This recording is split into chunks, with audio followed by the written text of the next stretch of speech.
السلام عليكم. ما غاديش تخيلوا معايا هذه القصه هذه اللي وقعت لهذا السيد المغربي، وهذا مهم وخصكم تعرفوه. علاش؟ لانه ممكن يوقع لاي واحد، ممكن يوقع لاي اسره في الطبيب ديال المغرب، خصوصا المستشفيات العموميه اللي كنعرفوا ان بعض الناس كيقول لك الداخل اليه مفقود والخارج منه مولود.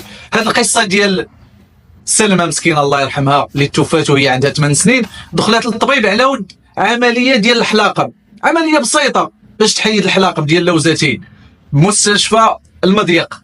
مشات دير العمليه ما بها ما عليها، دخلت العمليه، دخلت البلوك اوبيراتوار، واحد اللحظه تيخرجوا تيقول لهم البنت راه مسكينه في غيبوبه، 3 السوايع وهي في غيبوبه، ما فاقتش، ما استفاقتش من الغيبوبه ديالها. ناضوا هزوها داوها للمستشفى ديال ثانيه الرمل بتطوان على اساس انهم يشوفوا شنو المشكل. للاسف الدريه فقدات النطق، فقدات الحركه، جاها شلل، فقدات الحركه والنطق والنظر والسمع، ولات جثه بحال جثه. ها هي البنت، ها الروح كاينه ولكن ما كتحركش لا حياه. 3 شهور، تخيلوا معايا 80 يوم وهي في قسم الانعاش، والديها باها وامها واختها واخوها عفوا كيطلعوا عليها عامل الدجاج، كيعانيوا، ما يقدوش يقدموا لها حتى شي يد العون.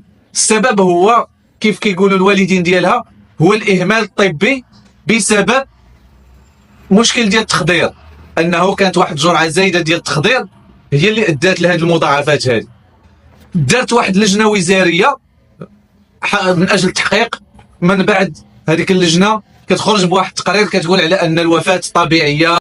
الوالد كيف كيقولوا ما ضاع حق وراءه طالب. تعلموا يا الاخوان يا المغاربه اللي عنده شي حاجه، عندكم المحاكم، سلكوا المساطير، حتى ولو هذاك الحكم ما قنعكمش ولا ما رضاكمش، المهم كتسماو درتوا اللي عليكم. تعلموا انكم تتبعوا القوانين وتتبعوا المساطير وتقلبوا على حقكم.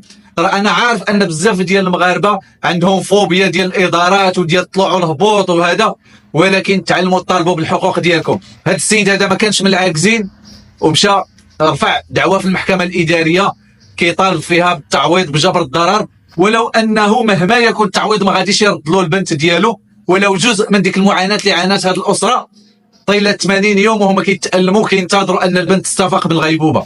على اي حال المحكمه حكمات وقالت القرار ديالها في هذه النازله، وحكمت بتعويض 100 مليون سنتيم لهذه الاسره، منها 40 مليون للام و40 مليون للاب و20 مليون للاخ، يعني اخ البنت اللي هو خو البنت واللي هو الابن ديال الاب. فتعويض، فهم كيقولوا في الحكم انه تعويض من اجل جبر الضرر ومن اجل تعويض على المعاناه، ماشي تعويض على الفقيده المرحومه، تعويض على المعاناه اللي عانوا، لانك لا يمكن ان تعوض الفقدان ديال فلذة الكبد ديالك. 100 مليون سنتيم لا يمكن ابدا. وهذا الشيء اللي كان الراي ديال الاب، قال لهم هذا الشيء هذا راه ما غاديش يعوضنا في الالم وما غاديش يرد ليا بنتي.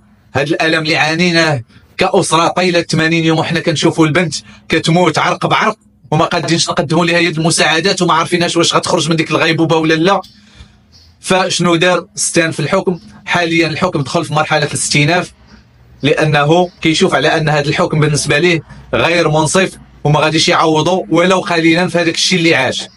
الرساله هو ردوا البال وحاولوا انكم ملي تكونوا وقع لكم شي كارثه لا قدر الله انكم تتبعوا المساطر الاداريه وتتبعوا القانونيه، على الاقل تحصلوا على واحد شويه ديال التعويض من اجل جبر الضرر ديال هذيك المعاناه. اما اللي مات الله يرحمه ما غاديش الفلوس ما غاديش تردوا، ولو كانت مال الدنيا كامله ما غاديش تردوا، ولكن نطلبوا الله ان هذه البنت هذه تكون سبب في دخول الوالدين ديالها الجنه. والرسول صلى الله عليه وسلم بشر اي اسره كيموت لها الابن ديالها والبنت ديالها وهو صغير اذا صبروا واحتسبوا انها تكون هي السبب في الدخول ديالهم الجنه. هذا هو اللي كاين في هذه القصه هذه. ما رايكم في هذا الحكم هذا؟ واش كتظنوا على ان هذه 100 مليون اللي هي تعويض على هذا الضرر اللي وقع لهذه الاسره واش هو مناسب او غير مناسب، او انكم كتظنوا كيف قال الاب انه غير مناسب وانه غادي يمشي للاستئناف من اجل يحصل على تعويض اللي شي شويه غادي يخفف من ديك المعاناه اللي عانوا؟